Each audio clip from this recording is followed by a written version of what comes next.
আজকের টপিকস হচ্ছে তেজস্ক্রিয়তা বা রেডিও অ্যাক্টিভিটি। প্রথমত আমাদের আসতে হবে তেজস্ক্রিয়তা কি। তেজস্ক্রিয়তা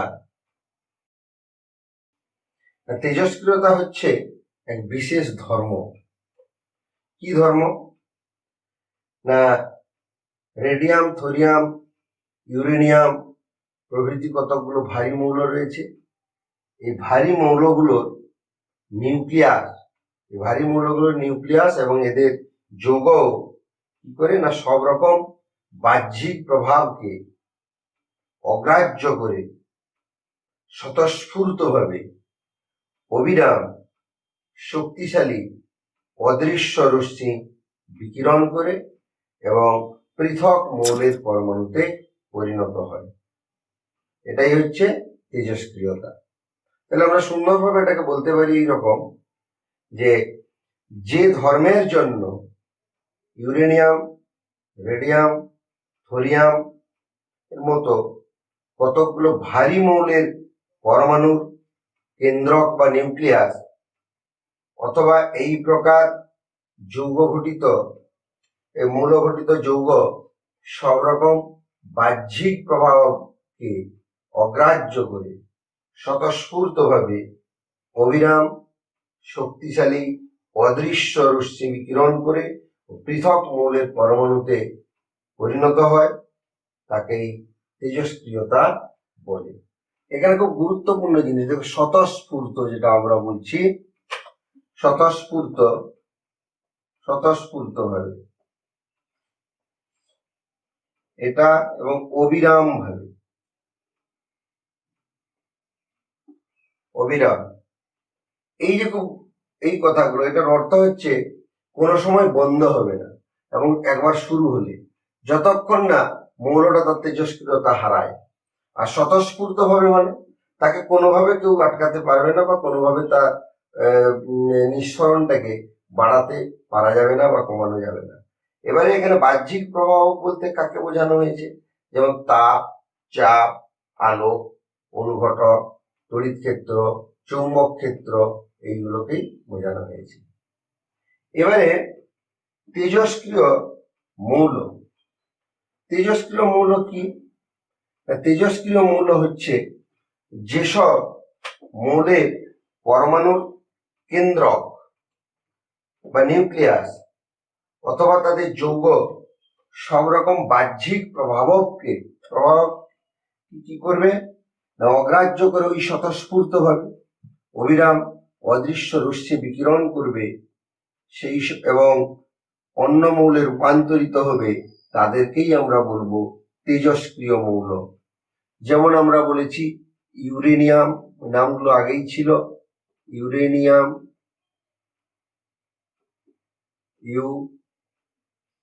তারপরে থোরিয়াম,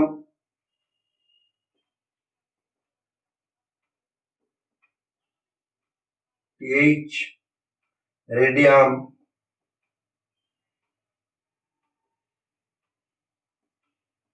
আরে এইগুলো।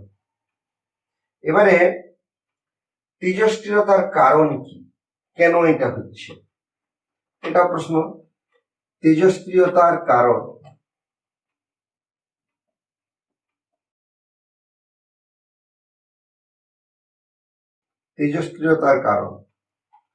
এখন কোন মৌলের যে পরমাণু রয়েছে তার কেন্দ্রস্থলে খুব ক্ষুদ্র আয়তনে আমরা জানি একটা ছোট অংশ, সেটাই হচ্ছে নিউক্লিয়াস।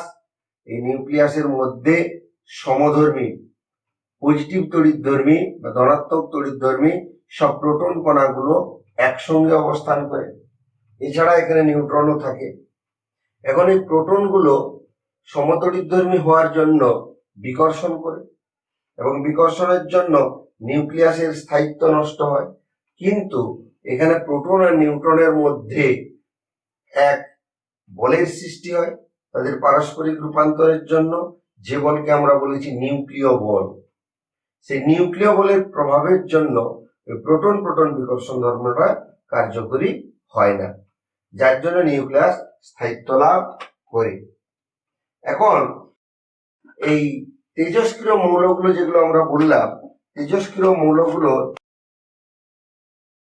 প্রোটন এবং নিউট্রন এবং প্রোটন এর অনুপাতটা গ্রেটার দেন 1.52 ভর সংখ্যা গ্রেটার দেন 210, পারমাণবিক গুরুত্ব বা পারমাণবিক ভরও বলা যায় গ্রেটার দেন 206, পারমাণবিক সংখ্যা বা পরমাণু ক্রমাঙ্ক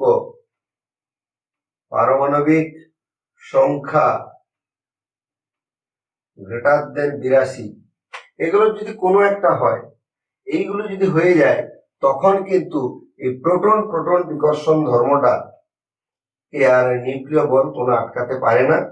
তখন এই বিকর্ষণ ধর্মের ফলে নিউক্লিয়াস কি হয় না ভাঙতে শুরু করে, মানে অস্থায়ী হয়ে পড়ে নিউক্লিয়াস।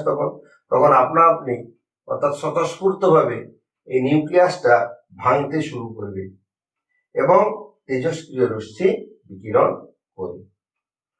তাহলে এটাই আমরা জানলাম যে তেজস্ক্রিয় মৌলগুলোর N/P অর্থাৎ নিউট্রন প্রোটনের অনুপাত গ্রেটার দেন 1.52 হতে পারে, ভর সংখ্যা গ্রেটার দেন 210 হতে পারে, পারমাণবিক গুরুত্বটা গ্রেটার দেন 206 হতে পারে, পারমাণবিক সংখ্যাটা গ্রেটার দেন 82 হতে পারে।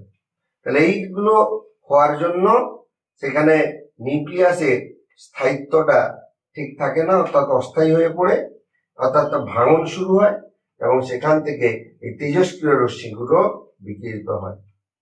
আর এইরকম তেজস্ক্রিয় রশ্মি বিকিরণের সঙ্গে সঙ্গে প্রোটন সংখ্যাটা পরিবর্তন হয়ে যায়। এইগুলো পরিবর্তন হতে হতে একটা দীর্ঘ সময় পরে কিন্তু খুব তাড়াতাড়ি নয়, দীর্ঘ সময় পরে এক সময় এইগুলো কমতে শুরু করবে, এগুলো নিচে নেমে যাবে। তখন কিন্তু নিউক্লিয়াসটা আবার স্থিত হয়ে যাবে এবং পরমাণুর আর তেজস্ক্রিয়তা থাকবে না।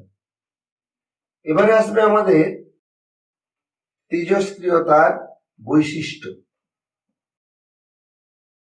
তেজস্ক্রিয়তার বৈশিষ্ট্য আমরা এইগুলোকেই ফেলবো। তেজস্ক্রিয়তার বৈশিষ্ট্য যদি আমাদের বলতে হয়, তাহলে আমরা কি বলবো? তা বলবো যে প্রথমত যে তেজস্ক্রিয় মৌলগুলোর ভর সংখ্যা গ্রেটার দেন 210 হবে, অথবা পারমাণবিক গুরুত্ব গ্রেটার দেন 206 হবে, নিউট্রন এবং প্রোটনের অনুপাত গ্রেটার দেন 1.52 হবে, অথবা তাদের পারমাণবিক সংখ্যাটা গ্রেটার দেন 82 হবে। আর কি বলবো না, এদের নিউক্লিয়াস থেকে স্বতঃস্ফূর্তভাবে অবিরাম শক্তিশালী তেজস্ক্রিয় রশ্মি বিকিরিত হবে। আর কি না, এই যে তেজস্ক্রিয় রশ্মি নির্গত হচ্ছে, অর্থাৎ এই যে বিকিরণ ঘটছে অদৃশ্য রশ্মি, এটাকে কিন্তু কোনোভাবে প্রভাবিত করা যাবে না, আটকানো যাবে না, বাড়ানো যাবে না সেই বাহ্যিক প্রভাবকের দ্বারা। যেমন সেটা তাপ হতে পারে, চাপ হতে পারে, অনুঘটক হতে পারে, তড়িৎ ক্ষেত্র হতে পারে, চৌম্বক ক্ষেত্র হতে পারে, নানা রকম জিনিস।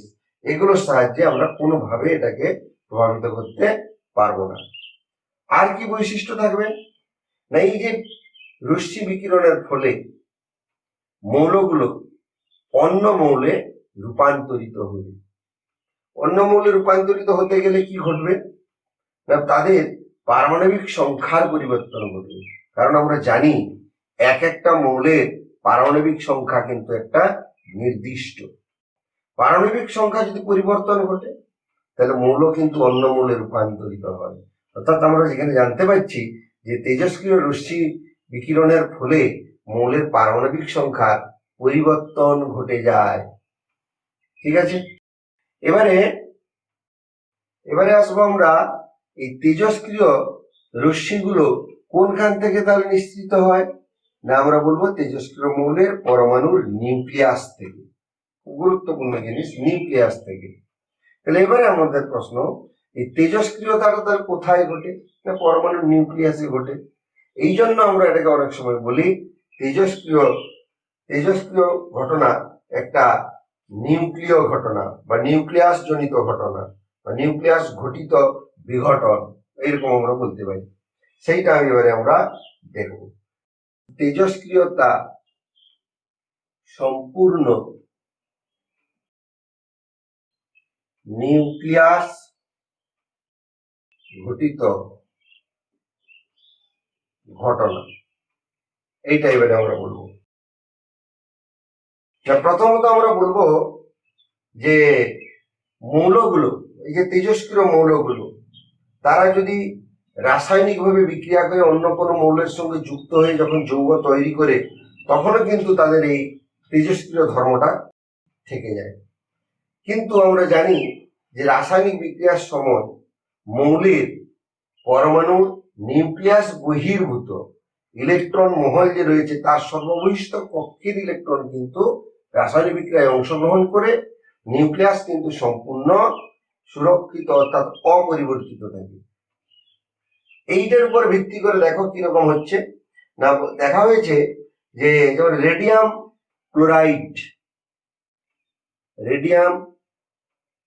ক্লোরাইড যৌগ এবং রেডিয়াম মৌল, এই রেডিয়াম ক্লোরাইডের মধ্যে রেডিয়ামের পরিমাণ আমরা হয়তো ধরলাম এক্স আছে, এক্স পরিমাণ। সেই রকম একটা আমরা মৌল নিব রেডিয়াম মৌল, সেটাকেও তাহলে নিতে হবে আমাদের এক্স পরিমাণ, এক্স গ্রাম, এখানেও এক্স গ্রাম। সেখানে পরীক্ষা করে দেখা গেছে এই রেডিয়াম ক্লোরাইডের যে তেজস্ক্রিয়তা যেভাবে হচ্ছে, এই রেডিয়াম মৌলটাও কিন্তু একই হারে ওই তেজস্ক্রিয় রশ্মি বিকিরণ করছে। তাহলে রেডিয়াম ক্লোরাইডের মধ্যে ঠিক যত পরিমাণ রেডিয়াম আছে, ঠিক সম পরিমাণের রেডিয়াম মৌলকে নিয়েও পরীক্ষা করলে দেখা যাবে যে দুজনের ক্ষেত্রে তেজস্ক্রিয় রশ্মি বিকিরণের মানটা কিন্তু একই। তাহলে এখান থেকে আমরা একটা সিদ্ধান্তে আসতে হবে যে দুজনের ক্ষেত্রে যেহেতু তেজস্ক্রিয় তার পরিমাণটা একই থাকছে, আর এদের মধ্যে আমরা একটু আগে আমি বলেছিলাম যে রাসায়নিক বিক্রিয়া ঘটলেও তার নিউক্লিয়াস কিন্তু সবসময় অপরিবর্তিত থাকে। তাহলে এর নিউক্লিয়াস যা এই মৌল, এই পরমাণু, এই পরমাণুরও নিউক্লিয়াস তাই, আবার দুজনেরই তেজস্ক্রিয়তার পরিমাণও একই। তাহলে এখান থেকে আমরা বলতে পারি যে নিশ্চয়ই ওই তেজস্ক্রিয়তার সঙ্গে নিউক্লিয়াসের সম্পর্ক আছে, অর্থাৎ বলা যায় যে তেজস্ক্রিয়তা একটা নিউক্লিয়াস ঘটিত ঘটনা। এবারে যার জন্য বলা হয় যে তেজস্ক্রিয়তার সঙ্গে ইলেকট্রন বিন্যাসের কোনো সম্পর্ক নেই। আর এই তেজস্ক্রিয়তা যেহেতু নিউক্লিয়াস ঘটিত ঘটনা এবং তেজস্ক্রিয়তার ফলে যেহেতু প্রোটন সংখ্যার পরিবর্তন হয়, প্রোটন যেহেতু নিউক্লিয়াসে থাকে, তাই সেটা অন্য মৌলে রূপান্তরিত হয়। এবারে আসবো আমরা তেজস্ক্রিয় রশ্মি। তেজস্ক্রিয় রশ্মি মৌলগুলো যে রশ্মিগুলো বিকিরণ করছে, সেই রশ্মি আমাদের করকম না তেজস্ক্রিয় রশ্মি তিন রকম। এক হচ্ছে আলফা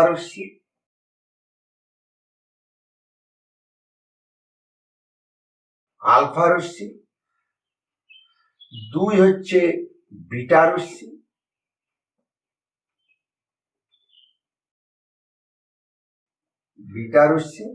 আর ও তিনে হচ্ছে গামা রশ্মি।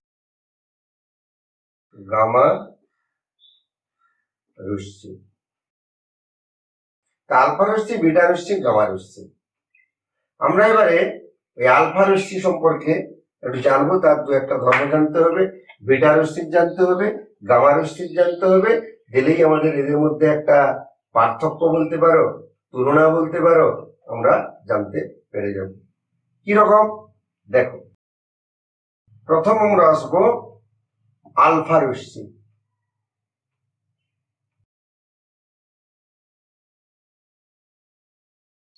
আলফা রশ্মি, এই আলফা রশ্মিটা কি না, আলফা রশ্মি হচ্ছে বলা হচ্ছে যে হিলিয়াম পরমাণু রয়েছে, এটা হিলিয়াম পরমাণু হচ্ছে 4 2, এর যদি দুটো ইলেকট্রন বর্জন করে তাহলে কি দাঁড়ায় 4 2 প্লাস প্লাস, এটাই কিন্তু আলফা কণা। এইটা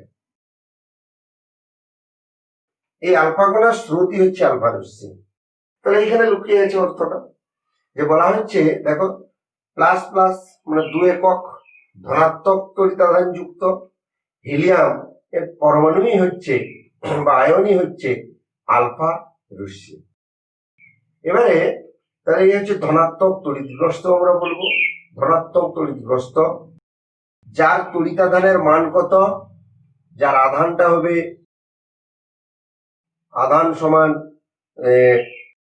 প্রোটনের প্লাস, যেহেতু প্লাস দিয়েই বলছি 1.602 ইন্টু 10⁻⁻19 কুলম, তাকে 2 দিয়ে গুণ করলেই পাবো। আধান হচ্ছে এইটা। ভর কিরকম আসবে না, ভর আসবে এখানে 4 আছে, মানে দুটো প্রোটন আছে দুটো নিউট্রন আছে, দুটো প্রোটন আর দুটো নিউট্রনের যোগফলের সমান। আর নিউট্রনের ভর প্রোটনের প্রায় কাছাকাছি, এই জন্য একসঙ্গে আমরা বলে দিতে পারি প্রায় 4টি প্রোটনের ভরের সমান। আমরা আগে এইরকম বলতে পারি দুটো এমপি মানে প্রোটনের মাস প্লাস দুটো নিউট্রনের ভর, এটাকে আমরা বলছি প্রায় 4টি প্রোটন এর ভরের সমান। সেটা কত দাঁড়ায় না 4 ইন্টু 1.6725 ইন্টু 10⁻⁻24 গ্রাম। আর এটাকে যদি আমরা কেজি করি তাহলে এটা -27 কেজি হয়ে যাবে। এই হচ্ছে তার আধান।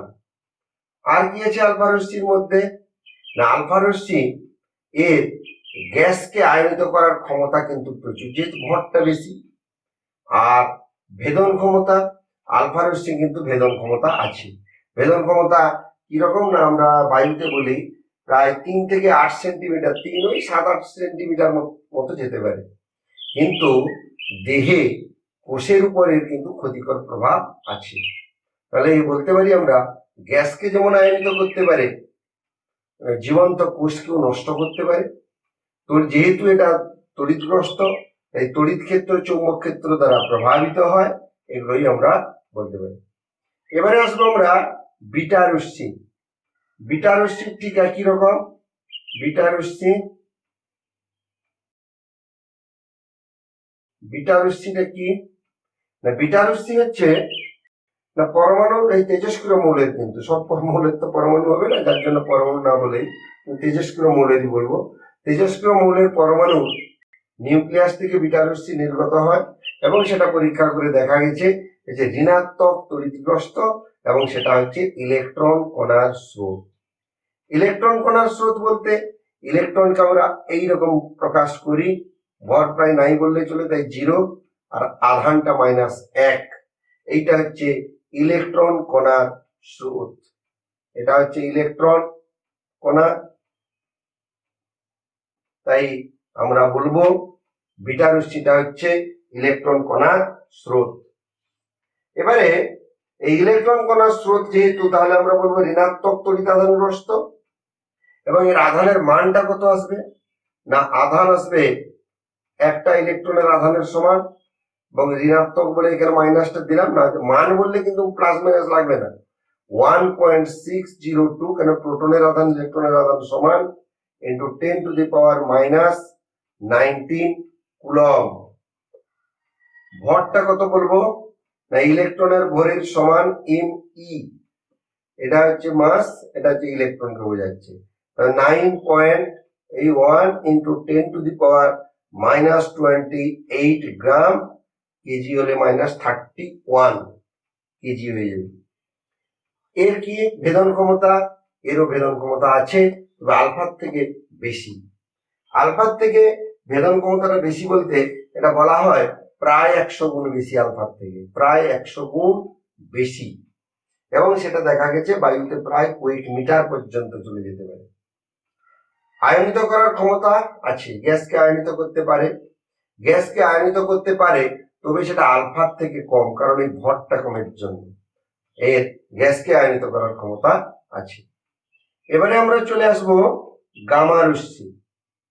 গামা রশ্মি, গামা রশ্মি, গামা রশ্মিটা কি না, এ হচ্ছে ক্ষুদ্র তরঙ্গ দৈর্ঘ্য যুক্ত, ক্ষুদ্র তরঙ্গ দৈর্ঘ্য যুক্ত তড়িৎ চুম্বকীয় তরঙ্গ, চুম্বকীয় তরঙ্গ, তরঙ্গ যা খুব উচ্চ শক্তি সম্পন্ন, উচ্চ শক্তি সম্পন্ন, উচ্চ শক্তি সম্পন্ন, এবং এটা বলা হয় ফোটন কণার স্রোত, উচ্চ শক্তি সম্পন্ন ফোটন কণার স্রোত। এই তাহলে এখানেই দেখো, যেহেতু তড়িৎ চুম্বকীয় তরঙ্গ, এই কিন্তু নিস্তড়িৎ, তাহলে এর আধান কত হবে? 0। তাহলে এর আধান আমরা বলতে পারি 0, মানে নিস্তড়িৎ। ভর কি বলবো না, তরঙ্গের আবার কি ভর থাকবে? এও ভরহীন, মানে 0, এর কোনো ভর নেই। তড়িৎ ক্ষেত্র চৌম্বক ক্ষেত্র দ্বারা প্রভাবিত হবে না, আধান নাই। প্লাস মাইনাস ধনাত্মক ঋণাত্মক আধান থাকলে তবেই তো তড়িৎ ক্ষেত্র চৌম্বক ক্ষেত্র দ্বারা প্রভাবিত হবে, মানে এখানে হবে না। আর কি না, ভেদন ক্ষমতা, ভেদন ক্ষমতা কিন্তু যেহেতু ক্ষুদ্র তরঙ্গ দৈর্ঘ্য যুক্ত, তাহলে এর ভেদন ক্ষমতা হচ্ছে সবচেয়ে বেশি, কয়েকশো মিটার পর্যন্ত চলে যেতে পারে, যেটা বলা হচ্ছে যে আলফার চেয়ে প্রায় 10,000 গুণ বেশি, 10,000 গুণ। এটা যেমন আলফার চেয়ে কত বলছি আমরা, যে 100 গুণ বেশি, এটা কিন্তু 10,000 গুণ বেশি। আর গ্যাসকে আয়নিত করার ক্ষমতা আছে, তবে সেটা বিটা বা আলফার চেয়েও কম, আলফা বিটার চেয়ে কম, এবং সেটা হচ্ছে গিয়ে ভেদন ক্ষমতাটা বেশি, এটা মনে রাখতে হবে। তাহলে আমাদের এখান থেকে আমাদের হতে পারে যে আলফা রশ্মি, বিটা রশ্মি এবং গামা রশ্মি, এদের আধান কি রকম। তাহলে আলফা রশ্মির আধান হচ্ছে ধনাত্মক তড়িৎগ্রস্ত 2 একক, বা বলা যেতে পারে 2 × এত কুলম। বিটা রশ্মির আধান হচ্ছে ঋণাত্মক তড়িৎগ্রস্ত, এবং যেটা হচ্ছে ইলেকট্রনের আধানের সমান, এবং সেটা হচ্ছে 1.602 × 10⁻⁹ কুলম।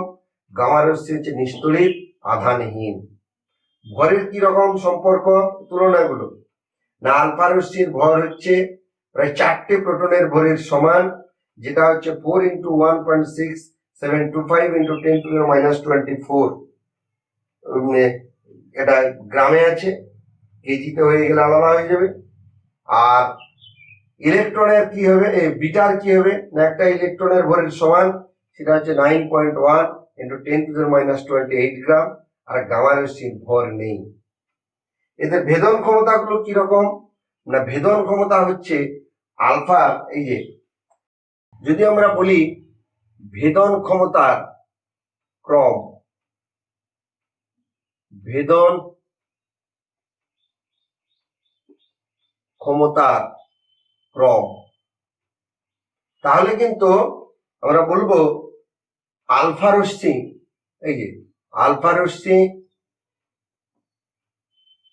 লেস দেন, এর ভেদন ক্ষমতা সবচেয়ে কম। তারপরে হচ্ছে বিটা রশ্মি, তারপরে হচ্ছে গামা রশ্মি। তাহলে এদের মধ্যে সবচেয়ে বেশি ভেদন ক্ষমতা হচ্ছে গামা রশ্মি, আর সবচেয়ে কম ভেদন ক্ষমতা রয়েছে আলফা রশ্মি। আর যদি আমরা বলি গ্যাসকে আয়নিত করার ক্ষমতা অনুসারে, মানে আয়নিত গ্যাসকে অবশ্য আয়নিত করার ক্রম যদি বলি, তাহলে কিন্তু উল্টোটা, কারণ এ বেশি শক্তিশালী নেই, এই হচ্ছে বেশি ভর, যার জন্য এর হচ্ছে বেশি। তাহলে আলফা রশ্মি উল্টোটা, তারপরে হচ্ছে বিটা রশ্মি, তারপরে হচ্ছে গামা রশ্মি। এই এবারে তাহলে এখানে তুলনাগুলো আমরা এখানে পেয়ে গেলাম, তুলনাগুলো পেয়ে গেলাম ওই ধর্মগুলো জানার জন্য। এবারে আমাদের চলে আসতে হবে যে এই যে আমি একটু আগে বলেছিলাম আলফা রশ্মি, বিটা রশ্মি, গামা রশ্মি এগুলো নির্গত হলে তাদের প্রোটন সংখ্যার পরিবর্তন ঘটে। এই প্রোটন সংখ্যার পরিবর্তনের উপর দিয়ে আমরা কি বলবো না, এদেরকে আমরা বলেছি যে মৌলগুলো, যে পরমাণুর বিভাজন ঘটছে, বিঘটন ঘটছে, অর্থাৎ যে পরমাণুর নিউক্লিয়াস থেকে আলফা রশ্মি, বিটা রশ্মি, গামা রশ্মি নির্গত হচ্ছে, তাকে আমরা বলবো জনক পরমাণু। আর যেটা তৈরি হবে নতুন, তাকে আমরা বলবো দহিতা পরমাণু। ঠিক আছে, দেখি কিরকম। তাহলে জনক পরমাণু থেকে তেজস্ক্রিয় রশ্মিগুলো বিকিরিত হবে, আর তেজস্ক্রিয় রশ্মি বিকিরণের পরে যে নতুন পরমাণুগুলো তৈরি হবে তাকেই আমরা নাম দেব দহিতা পরমাণু। যেমন আমরা দেখাতে পারি ইউ মানে ইউরেনিয়াম, হয়তো ইউরেনিয়াম 235 92, এখান থেকে একটি আলফা কণা বেরিয়ে গেল। আলফা কণা আগেই আমরা জানি হিলিয়াম, আলফা কণা মানে হিলিয়াম 4 2 প্লাস প্লাস। এইটা যদি নির্গত হয় তাহলে কি হবে না, এই যে 4 ভর সংখ্যা, তাহলে 4 চলে গেছে এখানে, তাহলে 4 কমে গেল, আর পারমাণবিক সংখ্যাটা 2 কমে গেল, তাহলে পারমাণবিক সংখ্যা 90 হয়ে যাবে। পারমাণবিক সংখ্যা কমে যাওয়া মানে সে তো আর সে একই পরমাণু থাকবে না, তাহলে ওটা কিন্তু আর ইউ লেখা যাবে না, একটা নতুন পরমাণুর সিম্বল এক্স ব্যবহার করতে হবে। এক্স ওয়াই বিভিন্ন রকম, তবে নতুন ইউ দেওয়া যাবে না। ইউ দিলে তো সেই ইউরেনিয়ামকে বুঝিয়ে যাবে। তাহলে এর ভর সংখ্যাটা কত লিখবো, 235 মাইনাস 4, তাহলে এটা হয়ে গেল 231, আর 92 মাইনাস 2 মানে 90। তাহলে এইটা হয়ে গেল, এটা জনক পরমাণু এইটা, আর এক্ষেত্রে এইটা হয়ে গেল দহিতা পরমাণু। একই রকম আমাদের বিটার ক্ষেত্রে দেখি, বিটার ক্ষেত্রে আমরা সেই ইউ দিয়েই দেখাতে পারি। ইউ হয়তো আমি এবারে ইউ 236, 235, 238 আছে, 238 আমি দেখাতে পারি, 238 92। আমি এক্স দিয়েও দেখাতে পারি, ওইটাকেও করতে পারি আমি। মাইনাস বিটা, বিটা মানে আমরা বলেছি ইলেকট্রন, এইখানে এই এটা যদি নির্গত হয়, দেখো ভর সংখ্যা কিন্তু 0 একই থেকে যাবে, কিন্তু পারমাণবিক সংখ্যাটা -1 হবে। মাইনাস মাইনাস 1 মানে যোগ হয়ে যাবে, বেড়ে যাবে 1, তাহলে সেটা হয়ে যাবে আবার নতুন, সেটা এর সঙ্গে মিলবে না, তার জন্য এক্সও করা যাবে না, ওয়াই আর একটা নতুন সিম্বল ব্যবহার করলাম। এটা 238 থাকলো, এইটা কিন্তু হয়ে গেল 93। তাহলে এখানে কিন্তু জনক পরমাণু আবার এইটা, আর দহিতা পরমাণু কিন্তু। তাহলে আমরা দেখলাম যে জনক পরমাণু হচ্ছে যেখান থেকে তেজস্ক্রিয় রশ্মিগুলো নির্গত হচ্ছে, আর তার এই নিঃসরণের পরে যে নতুনগুলো উৎপন্ন হচ্ছে সেগুলো হচ্ছে দহিতা পরমাণু। এখানে একটা জিনিস জানতে পারলাম আমরা কি, দেখো আলফা রশ্মি, একটা আলফা রশ্মি নির্গত হওয়া মানে ভর সংখ্যা 4 একক কমে যায়, আর পারমাণবিক সংখ্যা 2 একক কমে যায়। অপরদিকে বিটা রশ্মি যদি নির্গত হয় তাহলে আমরা দেখছি, দেখো তার ভর সংখ্যার কোনো পরিবর্তন হয় না, কিন্তু পারমাণবিক সংখ্যা 1 একক বেড়ে যায়। কিন্তু এটা যদি আমাদের গামা রশ্মি নির্গত হতো, গামা, গামার ক্ষেত্রে গামা রশ্মি তো কোনো তার ভর নেই, আধান নেই, তাহলে তার কিন্তু কোনো এরকম নতুন কিছু হবে না, ওইটাই থাকবে, কিন্তু এগুলোর কোনো পরিবর্তন হবে না। এটা কিন্তু যখন নির্গত হয় তখন এটা কিন্তু একটু অস্থির হয়ে পড়ে, সুস্থিত থাকে না এই নিউক্লিয়াসটা, এই ইউরেনিয়ামের, মানে যেখান থেকে নির্গত হবে, যার জন্য ওইটাকে আমরা একটা স্টার ব্যবহার করলাম, এখানে স্টারটা নেই, এই যেটা বেরিয়ে গেল সেটাই হচ্ছে ওই একটা শক্তি, সেটাকে আমরা এইচ নিউ বলতে পারি, শক্তিই বলে দিচ্ছি, বিকিরণ আর কি, এইচ নিউ বলতে পারি, শক্তি একটা নির্গত হয়ে গেল। তাহলে এইখানে কেউ যদি বলে গামা রশ্মি নির্গত হওয়ার ফলে তার ভর সংখ্যা এবং পারমাণবিক সংখ্যার কি পরিবর্তন হয়, কোনো পরিবর্তন হয় না। ঠিক আছে, এখান থেকে আরো একটা জিনিস আমরা জানতে পারছি, দেখো আলফা রশ্মি নির্গত হওয়ার ফলে তার পারমাণবিক সংখ্যাটা দেখো 2 একক কমে গেছে। তাহলে পর্যায় সারণীতে যেটা আমরা বোরের বা মজলের পর্যায় সারণী, সেই জায়গায় আমরা বলতে পারি তার অবস্থানটা যে ঘরে ছিল কমে গেছে, মানে বাঁ দিকে 2 ঘর সরে যাবে। এটা বাঁ দিকে 2 ঘর সরে যাবে, পর্যায় সারণীতে বাঁ দিকে 2 ঘর সরবে। আর বিটা রশ্মি নির্গত হওয়ার ফলে যেহেতু পারমাণবিক সংখ্যা 1 একক বেড়েছে, তাহলে ডান দিকে 1 ঘর সরবে, এই যে এখানে লিখলাম। আর গামা রশ্মিতে কোনো প্রভাব পড়বে না। তাহলে এটাও একটা আমরা জানলাম যে আলফা রশ্মি নির্গত হলে তার পর্যায় সারণীতে তার অবস্থান বাম দিকে 2 ঘর সরে যাবে, আর বিটা রশ্মি নির্গত হওয়ার ফলে ডান দিকে 1 ঘর সরে যাবে। এগুলো মোটামুটি। এবারে দু একটা প্রশ্ন এমনিও হতে পারে আমাদের। আমরা তো দেখলাম যে আলফা কণা মানে হিলিয়াম আয়ন। এখন যেখানে তেজস্ক্রিয় খনি রয়েছে, যেখানে ইউরেনিয়াম, থোরিয়াম, রেডিয়াম এগুলো পাওয়া যায়, সেই সব খনিতে একটা মানে এক বিশেষ গ্যাস পাওয়া সম্ভব না। ওইটা থেকেই তো অনুসন্ধান করে বোঝা যায়। কিরকম? যদি কোনো খনিতে দেখা যায় হিলিয়াম গ্যাসের সন্ধান পাওয়া যায়, তাহলে সেখানে বোঝা হয় যে ওইখানে নিশ্চয়ই কোনো তেজস্ক্রিয় মৌল আছে। কেন না, আমরা দেখলাম যে আলফা রশ্মি মানেই হচ্ছে হিলিয়াম আয়ন, আর তেজস্ক্রিয় মৌল হওয়া মানেই সে কিন্তু তেজস্ক্রিয় রশ্মি বিকিরণ করবে। সেই তেজস্ক্রিয় রশ্মির মধ্যে আলফা রশ্মি পড়ছে, এবং সেই আলফা রশ্মি তো এইটা 4, 2 এইগুলো নির্গত হচ্ছে। এখন সেই খনির বিভিন্ন অংশ থেকে, অর্থাৎ পরিবেশ আমরা বলবো সেইখানকার পরিবেশ থেকে 2টো করে ইলেকট্রন গ্রহণ করবে, দিয়ে দেখো হিলিয়াম পরমাণু হয়ে গেল। হিলিয়াম এর অণু হচ্ছে 1 পরমাণু, অর্থাৎ একটাই পরমাণু দিয়ে একটাই অণু, তাই পরমাণু থেকে অণু, তার মানে এটা গ্যাস হিসাবে অবস্থান করবে। কোথায়? ওই খনিগুলোতে, তেজস্ক্রিয় মৌলের খনিগুলোতে। তাহলে এখানে একটা প্রশ্নও আসতে পারে যে তেজস্ক্রিয় মৌলের খনিগুলোতে কেন হিলিয়াম গ্যাস পাওয়া যায়? তখন আমরা এইভাবেই বলতে পারি যে তেজস্ক্রিয় মৌল থেকে আলফা কণা নির্গত হয়, আর আলফা কণা হলো 2 একক ধনাত্মক আধানযুক্ত হিলিয়াম পরমাণুর নিউক্লিয়াস এইটা। আর এই নিঃসৃত আলফা কণাগুলো, অর্থাৎ এই হিলিয়াম আয়নগুলো পরিবেশ থেকে 2টি করে ইলেকট্রন গ্রহণ করে হিলিয়াম পরমাণুতে পরিণত হয়, যা কি হবে?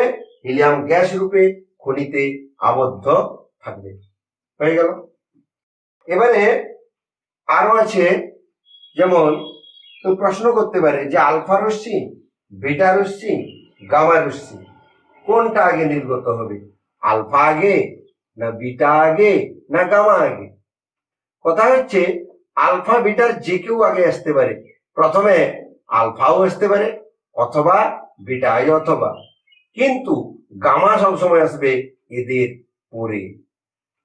তাহলে সবসময় আমাদের মনে রাখতে হবে, প্রথমে কিন্তু তেজস্ক্রিয় মৌল থেকে গামা নিশ্চিত হতে পারবে না। প্রথমে কে নির্গত হবে? হয় আলফা, না হয় বিটা।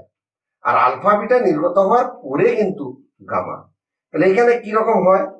আলফা রশ্মি, বিটা রশ্মি নির্গত হয়ে যাওয়ার পরে ওই পরমাণু যেটা তৈরি হলো তার নিউক্লিয়াসটা ঠিকঠাক সুস্থিত থাকে না, সে কিছু শক্তি সঞ্চিত হয় ওইখানে।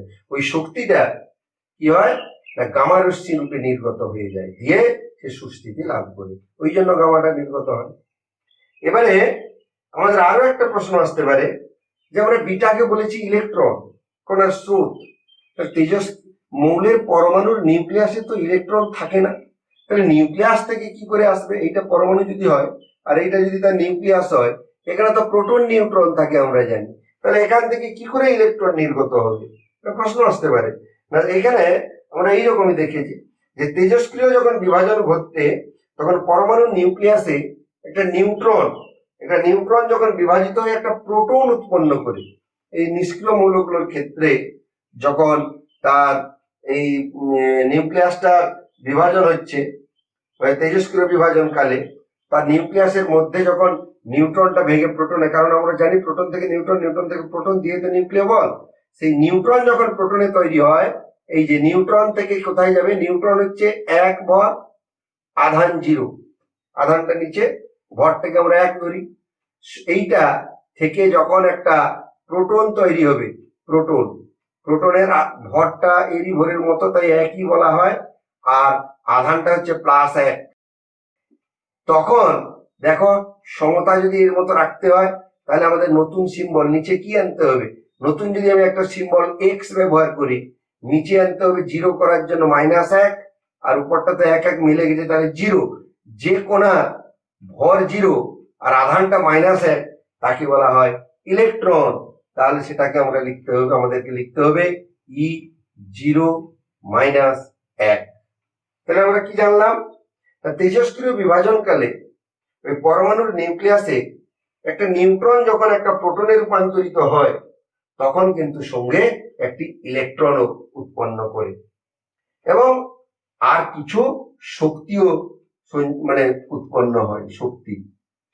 এখন এই নিউক্লিয়াসের ভিতরে এগুলো তৈরি হয়ে গেল। এখন নিউক্লিয়াসের ভিতরে তো আমরা জানি এটাকে আবদ্ধ রেখেছে কি? নিউক্লিয় বল। নিউক্লিয় বল কিন্তু ইলেকট্রনের উপরে কোনো তার মানে ভূমিকা থাকে না, কোনো নিয়ন্ত্রণ থাকে না। তখন এই ইলেকট্রন কি করবে? এই নিউক্লিয়াসে তো থাকতে পারবে না এখানে, সে তখন এই নিউক্লিয়াস থেকে বেরিয়ে আসবে কি হিসাবে? এই বিটা রশ্মি হিসাবে, গামা নয়, বিটা রশ্মি হিসাবে নির্গত হয়ে আসবে। এইটাই হচ্ছে সেই। তাহলে ওই ইলেকট্রনটা নিউক্লিয়াসের মধ্যে আর থাকতে পারবে না, তখন সেটা বিটা কণা হিসাবে বেরিয়ে আসবে। আর কি? তেজস্ক্রিয় মৌলের খনিতে আবার দেখা যায় সীসা পাওয়া যায়। সীসার পরমাণু কিরকম? এই যে আমরা একটু আগে দেখলাম আলফা রশ্মি বিটা রশ্মি নির্গত হচ্ছে, দিয়ে প্রোটন সংখ্যার পরিবর্তন, নতুন নিউক্লিয়াসের পরিবর্তন ঘটছে।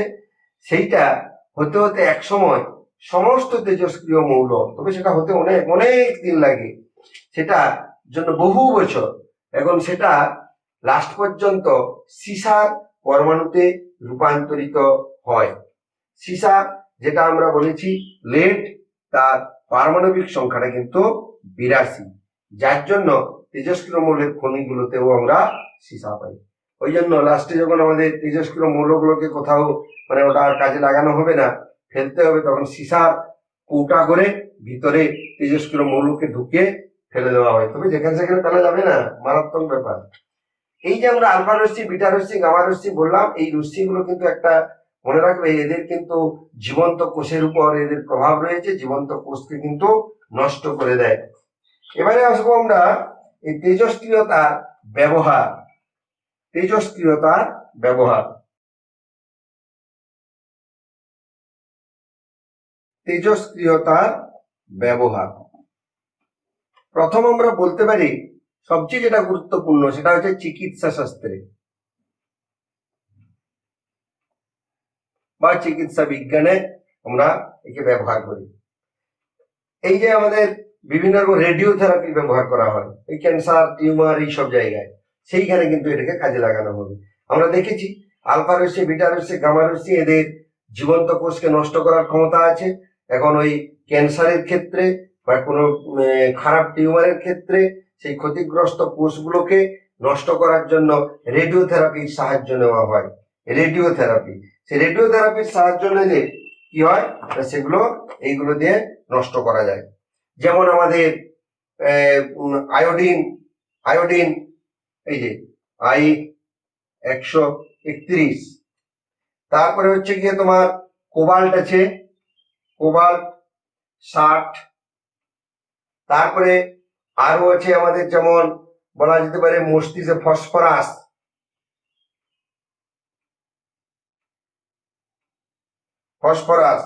সেই ফসফরাসের রয়েছে ভর সংখ্যাটা 32। সেই রকম দিয়ে বিভিন্ন রকম ট্রিটমেন্ট গুলো আমাদের করা হয়। এগুলো থাইরয়েড যে চিকিৎসায় কিন্তু এটা থাইরয়েড গ্রন্থির চিকিৎসায় ব্যবহার করা হয়। তারপরে হচ্ছে কি আমাদের কোবাল্টটা ব্যবহার করা হয় ক্যান্সারের কোষ নষ্ট করা হয়, সব ক্ষতিগ্রস্ত কোষ, ভালো কোষ কি আর কেউ নষ্ট করবে? তারপরে হচ্ছে গিয়ে তোমার এটা লিউকেমিয়া মানে ব্লাড ক্যান্সার, আর কি ব্লাড ক্যান্সার বা লিউকেমিয়া যেটাকে বলি আমরা, বা মস্তিষ্কের বিভিন্ন রকম টিউমার, সেই সব জায়গায় এটা ব্যবহার করা হয়। তারপরে হার্টের চিকিৎসায় Na-24, এটা হার্টের, এগুলো সব অবশ্য কৃত্রিম তেজস্ক্রিয় আর কি মূল্য বা তেজস্ক্রিয় পদার্থ, এগুলো কৃত্রিম, এগুলো দিয়ে করা হয়। আর হয় কি না, আর আমরা ব্যবহার করি পৃথিবীর বয়স নির্ণয়ে। সেটা আবার কিরকম না, ইউরেনিয়ামের আকরিক থেকে যে আমরা সিসার আইসোটোপ পৃথিবীর বয়স নির্ণয়ে ব্যবহার করা হয়। পৃথিবীর বয়স নির্ণয়ে না, আমাদের যে ইউরেনিয়ামের আকরিক থেকে সিসার আইসোটোপ লেড কত 82,206, এটা যে পাওয়া যায় পরীক্ষার দ্বারা, এই আকরিকে ইউরেনিয়াম আর এই সিসার অনুপাত থেকে পৃথিবীর বয়স নির্ণয় করা হয়, তাহলে এটা ব্যবহার করা হয়। তারপরে কি না, তিনে বিভিন্ন রকম জীবাশ্মের বয়স বা প্রাচীনত্ব নির্ণয় করা হয়, কতদিনের পুরানো আর কি, সেও বয়স আর কি। সেখানে আমাদের কি করা হয় না, কার্বন নিতে হয়, তেজস্ক্রিয় কার্বন, এটা অবশ্য কৃত্রিম, এই যে এটা কৃত্রিম। আর এমনি আমাদের স্বাভাবিক হচ্ছে, প্রাকৃতিক হচ্ছে এমনি, সেটা অতেজস্ক্রিয় কার্বন 12,6। এই দুটোর অনুপাত নির্ণয় করে আমাদের ওই বিভিন্ন রকম জীবাশ্মের বা গাছেরও বয়স নির্ণয় করা হয় এইগুলো। এছাড়া তো আরো পরবর্তীকালে আমরা জানতে পারবো যে আমাদের যে তাপবিদ্যুৎ পারমাণবিক বিদ্যুৎ কেন্দ্রে, সেখানে আমরা এই যে ইউরেনিয়াম, থোরিয়াম, রেডিয়াম, এই তেজস্ক্রিয় মৌলগুলোকে জ্বালানি হিসাবে ব্যবহার করা হয়। আমরা এর পরবর্তী আছে আরো, তখন আরো জানতে পারবে যে কিভাবে এটা হচ্ছে। এবারে আর একটি সক্রিয়তা, তেজস্ক্রিয়তার সক্রিয়তা জিনিসটা কি, সেইটা একটু আমাদের জেনে নিতে হবে। তেজস্ক্রিয়তার সক্রিয়তা বলতে আমরা বুঝি একটা পরমাণুর নিউক্লিয়াস প্রতি সেকেন্ডে কতগুলো বা কতবার বিঘটিত হচ্ছে, তাকেই আমরা বলবো তার তেজস্ক্রিয়তা। কোনো তেজস্ক্রিয় পদার্থ থেকে প্রতি সেকেন্ডে যতগুলো তেজস্ক্রিয় পরমাণু বিঘটিত হবে, তাকেই বলা হবে তার তেজস্ক্রিয়তার পরিমাপ বা সক্রিয়তা। এইটা, এই সক্রিয়তার একক এসআই পদ্ধতিতে একক হিসাবে ব্যবহার করা হয়, নাম হচ্ছে বেকারেল। বিজ্ঞানীর নাম, তিনি কিন্তু এটা আবিষ্কার করেছেন, বেকারেল, এই তেজস্ক্রিয়তা বি কিউ। এটা বলা হয় যে 1 বেকারেল মানে 1 সেকেন্ডে একটা বিঘটন ঘটবে, কার? নিউক্লিয়াসে। বা বলা যায় তাহলে 1 বিঘটন পার সেকেন্ড, এটা হচ্ছে একটা একক। এমনি আর একটা একক আছে কুড়ি, তাকেও বড় হাতের সি দিয়ে প্রকাশ করা হয়।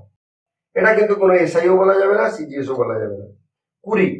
কুড়িটা বলা হচ্ছে কোনো তেজস্ক্রিয় পদার্থ থেকে প্রতি সেকেন্ডে কতগুলো বিঘটন হবে। এই যে 1 কুড়ি সমান 3.7 ইন্টু 10⁻10 বিঘটন পার সেকেন্ড, মানে একটার জন্য 1 বেকারেল। তার মানে বলা যায় এই যে সম্পর্ক এদের মধ্যে। আরেকটা একক হচ্ছে রাদারফোর্ড। সেটা কি না, রাদারফোর্ডের ক্ষেত্রে আমাদের এটা বলা হয়েছে যে প্রতি সেকেন্ডে 10⁻6 সংখ্যক বিঘটন ঘটবে। তার মানে 1 রাদারফোর্ড সমান 10⁻6 বিঘটন পার সেকেন্ড সমান 10⁻6 বেকারেল। এই মোটামুটি আমরা তেজস্ক্রিয়তা সম্পর্কে জানলাম। পরবর্তীতে আরো অনেক কিছু এই সম্পর্কে জানবে। এখানেই শেষ।